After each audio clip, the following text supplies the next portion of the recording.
Você deu o seu apoio para o Flávio Bolsonaro. Então, a primeira pergunta: por que esse apoio explícito a Bolsonaro? E qual é a tua visão a respeito dessa surra que, segundo Lula, vai dar para a direita? Em primeiro lugar, obrigado pelo convite. É sempre um prazer estar aqui com vocês. Eu resolvi apoiar o Flávio, que eu vejo a viabilidade dele, não vejo o ego dele. Muito candidato, como eu já estou aí desde 2022, ajudando e concorrendo e querendo de alguma forma mudar a mentalidade do nosso povo e fazer nosso país prosperar. A coisa que eu mais vejo é vaidade. Muita gente querendo ser presidente, senador, governador por causa de vaidade. E eu não identifico isso, né, no Flávio.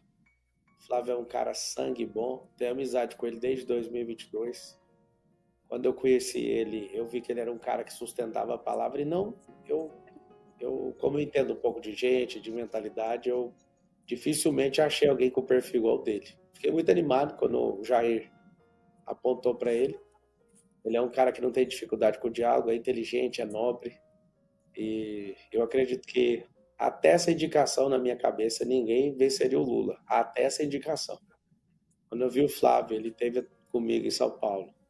E ele abriu o coração e falou tudo que ele tinha de intenção. E eu acredito muito aí nessa retomada do país, através do Flávio. E Pablo, antes de dar a palavra para as moças fazerem a pergunta, o Lula acabou de falar que vai dar uma surra na direita.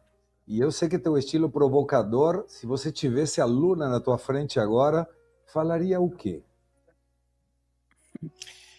Na verdade, quando uma pessoa começa a falar que vai bater alguém, você pode olhar em qualquer arte marcial, já começa o desespero, né? Eu coloco toda a minha energia em oração, estou orando todo dia pelo Flávio. Eu acredito que política, quem não tem saco para descer o fundo do poço, tem que segurar a corda. Então, se ele está avisando que vai bater, que vai dar uma surra, eu imagino que a gente tem que estar preparado para isso. Porque um cara com a máquina na mão, tendo a disponibilidade de falar isso ainda, porque realmente ele sentiu, e ao sentir isso, ele está dando recado, inclusive, para as pessoas, né?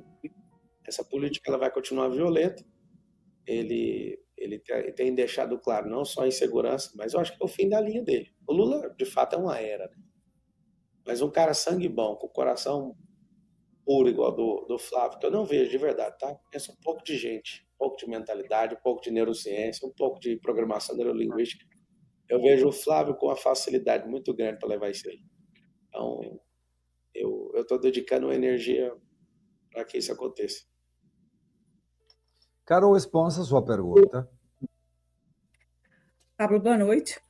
Bom, você estava figurando ali em todas as pesquisas, né, como um possível presidenciável, um candidato ao governo de São Paulo, mas você hoje está inelegível pelo TRE, se não me engano, não é isso? E ainda cabe recurso para o TSE. Qual que é a sua pretensão eleitoral? Você agora abriu mão da sua candidatura, você ia até o final com esse recurso, esperando ainda estar elegível para a eleição do ano que vem? Se não tiver elegível, esse apoio ao Flávio é com uma pretensão, né, para a campanha da prefeitura? Como você se vê hoje nesse cenário político do Brasil? Eu vou reverter, junto com a banca de advogados, a gente vai reverter todos os casos. O primeiro já foi revertido, o segundo a gente entrou com entrou com recurso agora, está no TRE ainda, né, para avaliar. Eu acredito muito, o TRE de São Paulo é um tribunal justo. E eu imagino que eu acabei assustando o mundo político, né? Sem padrinho, sem o próprio Bolsonaro, sem Lula, sem ninguém de peso me apoiando, sem tempo de TV, sem tempo de rádio, sem dinheiro público, sem nada, né? Só eu, Deus e o povo. E a vaga gigantesca que a direita não tinha na Prefeitura de São Paulo. Não é pretensão minha. Eu tinha avisado isso na campanha eleitoral passada, que ninguém vai me ver disputando mais prefeitura, não vou. Aquela era a possibilidade. E sempre deixei claro, né, que se ganhasse, essa é a maior missão da minha vida. Se perdesse, quem ia perder o povo, né, quem ia ficar com o livramento sou eu. Então, fico feliz, e todo mundo que depositou aquele 1.719.024 votos no Pablo Marçal, ninguém perdeu seu voto. Seu voto está aqui. Você depositou ele em mim. Então, eu não vou arregar, não vou baixar minha cabeça. Em relação a tudo que está acontecendo ali, eu imagino que, como ficou todo mundo muito assustado, né, principalmente a esquerda, ficou assim, assombrado com o que aconteceu. Não falo por mérito meu, não. Falo porque o povo está de saco cheio mesmo. O povo ficou assustado porque viu uma possibilidade de alguém real, de alguém que construiu riqueza, de alguém que quer mudar o país, não de alguém que precisa, né, de alguma coisa do país. Eu nunca tive um contrato com empresa pública, nunca rodei nenhum negócio meu com financiamento caro. E também não sou herdeiro, então tem como a gente construir sem ficar pedindo bênção para governo. Eu vejo que a gente vai viver isso nesses próximos anos. Em relação à candidatura, eu vou apoiar todos os candidatos que andam por princípios, todos os candidatos que eu perceber que não está na eleição por mérito de algum cupincha de algum lugar. Se eu ver que o cara é sangue bom e construiu a própria vida e agora quer servir na política, não o cara que quer construir a vida na política. Quem estiver querendo construir na política não vai ter nem um minuto de atenção, nem de prosa comigo. Juliana Leite? Pablo, a gente viu nas eleições passadas que você sofreu censura, né? Tiraram os seus perfis justamente porque você teve essa chegada meteórica e ficou todo mundo ligado no que você tinha para falar nos debates, né? E eles tentaram calar você. E eu já tenho percebido pelos meus perfis, porque eu já venho sofrendo censura, já derrubaram meus perfis mais de 6 vezes, né? Que o TSE vai apertar, né, em 2026, todo mundo que é de direita, todas as vozes, né, antagonistas a esse desgoverno. Qual seria a nossa melhor estratégia para sobreviver em 2026? Olha, se o caos acontecer e a perseguição, a declaração aí, né, do atual CEO da República se cumprir de dar uma surra, ele vai ter que sair da legalidade para dar essa surra. Porque realmente o povo está de saco cheio. Ninguém consegue viver de história de você vai ficar rico, sendo que não estamos achando nenhum brasileiro tendo progressão de vida pelo governo federal, que seja estadual, que seja de qualquer um. Se o cara não cuidar da própria vida, ele não prospera. Né? Então, assim, essa perseguição, a gente não vê ninguém de esquerda ficando inelegível. Eu não estou acompanhando o noticiário já há um bom tempo. E eu não acredito que quem é de esquerda fique inelegível. Não sei o que acontece na justiça, não sei se é o tempo. Agora, se alguma infelicidade acontecer, né, de alguma extrapolação da lei e fazer com que o Lula ganhe de novo, o Congresso vai ser o mais conservador de todos os tempos. E aí, um movimento invisível de muita gente de influência no país que vai vir com força nessa eleição. Então, quem não vier como candidato vai vir apoiando com muita força, porque a gente que produz o Brasil, a gente que tem a parte aí concentrada de 1% da riqueza, as pessoas estão todas dando saída fiscal do Brasil hoje. Maior fuga de capital da história. Eu confesso que se fosse só um jogo de política, eu só daria minha saída fiscal também do Brasil, cancelaria meu CPF e viraria as costas. Mas tem um negócio mais forte que me toca, sabe? E se o Lula, né, fizer tudo que ele quer aí, a gente vai ter que amargar mais 208 semanas a partir de outubro do ano que vem. Mas eu vou te falar, eu acho que vai ser um pouquinho complicado para ele. Se a gente agir todo mundo jogando um ego no lixo e cada um multiplicar com o pouco que tem, né, com as impressões, com a energia, com a audiência e com todos, né, que produzem no Brasil, eu acho que a gente vai ter uma guerra boa nessa eleição aí. Pablo, o povo quer saber, e eu vou pegar uma coisinha que você deixou no ar, mas não ficou muito claro. Carol te perguntou se você pretendia ser candidato. Pelo que você falou, não pretendo ser candidato a prefeito de novo. Mas prefeitura é daqui a 4 anos, quase. E você mencionou que os teus advogados estão tentando reverter essa inelegibilidade, pelo menos agora no TRS de São Paulo. Isso nos leva a pensar que se você busca evitar a inelegibilidade, poderia ser candidato a alguma outra coisa que não seja prefeito? Na verdade, a pior coisa que tem é ser injustiçado, né? Se eu fosse embora do Brasil, eu deixaria os processos desse jeito. Mas, cara, eu conheço o mundo inteiro. Conheço tudo, praticamente. E nenhum lugar me interessa a não ser a nossa nação. Eu estou aqui nos Estados Unidos, eu passo alguns meses aqui todo ano. Tem uma mansão fabulosa aqui que eu comprei do Kaká, jogador, e o lugar mais lindo do mundo. Mas eu não sei porquê, cara, eu adoro pousar lá no Brasil. E curtir com os meus amigos, com os meus irmãos, com todo mundo que acredita naquela nação. Eu sinto que tem algo forte de um avivamento que vai acontecer nessa nação. Infelizmente, para acontecer esse tipo de coisa, a gente vai perceber que a gente vai ter que entrar no fundo do poço. É mais ou menos, não quero espiritualizar a entrevista, mas é como se fosse Daniel, há uns 500 anos antes de Cristo, perguntando para Jesus assim, ó, para Jesus não, né, para o próprio Deus. Ó Deus, já acabou aqui o tempo do exílio na Babilônia. E Deus fala, não, vai durar 400 anos isso aí. Parece que a gente está tendo que pagar alguma coisa por sermos desobedientes como povo, por deixar pessoas dentro do calibre das que estão mandando hoje governar. É por tanta injustiça de descondenação, que ninguém falou nada, que hoje a gente tomou, eu falo, a gente como nação é uma vergonha, né, ver o que está acontecendo com o Bolsonaro. Da minha parte, eu sei que eu quero servir. Quando eu disse prefeitura, eu fiz uma promessa, né, lá em casa, que aquela era a única vez que eu ia disputar a prefeitura. Já deixei claro também que meu interesse é servir como gestor. Então, se eu virar e te falar assim, eu quero, no fundo da minha alma, não quero. Mas é um chamado, é mais forte que eu. É uma parada, eu sei que alguns não gostam, nem se interessam por esse tipo de assunto, mas a política transcende a normalidade física. É muito metafísico para mim, é almático, sabe? Transcende a lógica, porque a pessoa que tem uma vida igual a mim não faz sentido nenhum. Gastar energia com um negócio que só te traz prejuízo.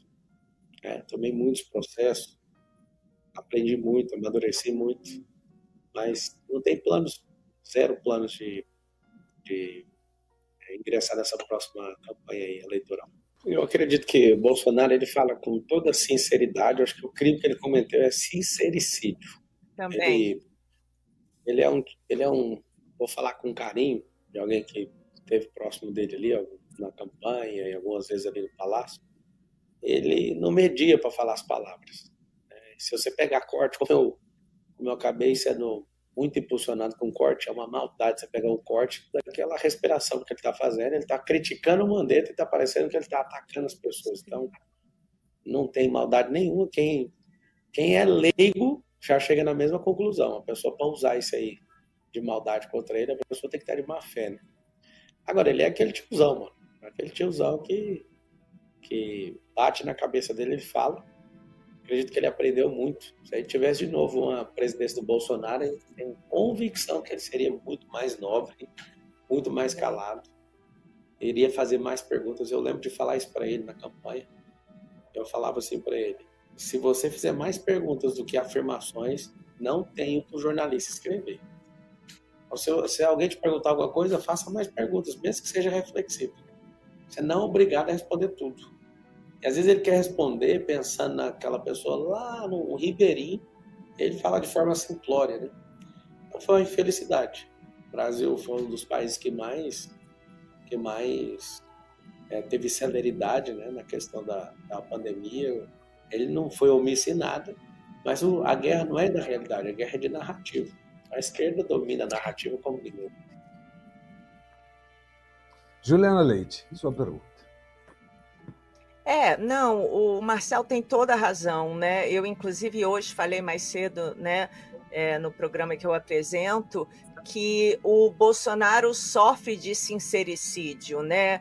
Então, isso foi usado muito contra ele pela máquina, porém, foi o que conectou com o povo. Assim como eu acho que o Marçal, nos debates, conectou com o Brasil inteiro, porque não era só São Paulo, eu não perdia um debate, foi todo mundo parava para ver. Eu do Rio aqui, e eu lembro em Curitiba, o quê? Porque ele não tinha papas nas línguas. E ele bagunçou toda aquela político engessado, falando o que o outro quer ouvir. Então, eu acho que tanto o Marçal quanto o Bolsonaro caíram na graça do povo justamente por serem sincericidas, né? É que o PT, ele vive de narrativa. O Lula, ele vive de falácias, né? Levando isso em consideração, Pablo, você acha que a direita está enfrentada para enfrentar a máquina que agora está toda aparelhada com o governo e com o STF, né? O que você sugere para quem vai enfrentar, né, nas eleições essa máquina? Porque foram 20 anos para chegar nesse absurdo que está hoje no Brasil. Eu recomendo que, primeiro, na verdade, eu entendi que você falou a comparação e até pela explosão. Como eu conheço um pouquinho os gatilhos emocionais, eu não fui sincericida, eu fui intencional em alguns arquétipos e fui migrando. Se quiser pegar o começo da campanha até o final, eu saí de bobo da corte, rebelde, terminei em governante, né? E acabou acontecendo algumas fatalidades ali no final, na reta final. E quando você está disputando a eleição, você tem que ter um comportamento.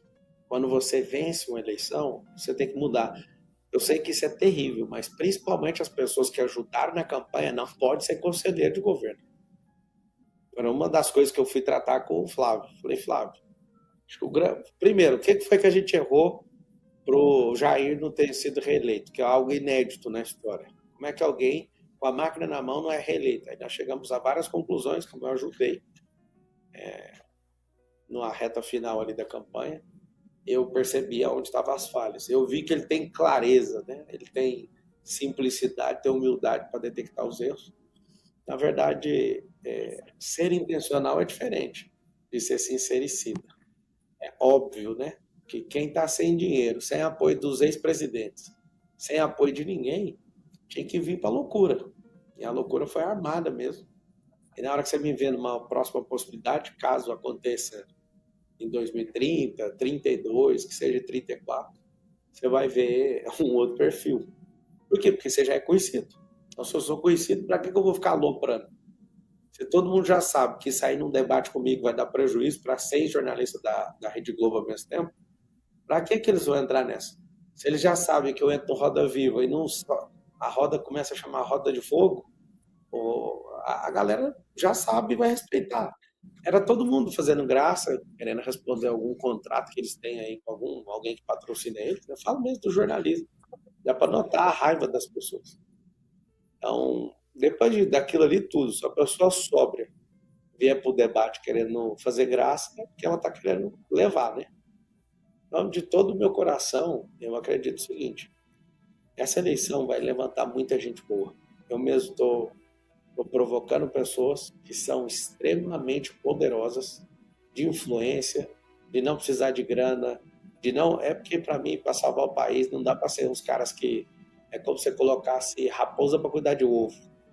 Tem que ser gente que já venceu na vida. Eu não digo que tem que ser rico, mas alguém que não dependa do Estado. E se colocar gente que depende do Estado igual a esquerda depende, a gente está perdido.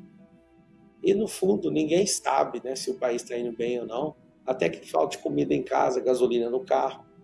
Por exemplo, tem uma coisa que eu quero chamar a atenção da nação, acho que todo mundo tinha que conversar sobre isso. Como que a Mega Sena vai pagar R$1 bilhão? Alguém me mandou isso, eu fiquei louco. Sabe o que significa? O prêmio, em média, era de 200 milhões. Nosso dinheiro está tão desvalorizado. E o Estado está vendo um jeito de arrecadar com o negócio de casa de aposta e tudo.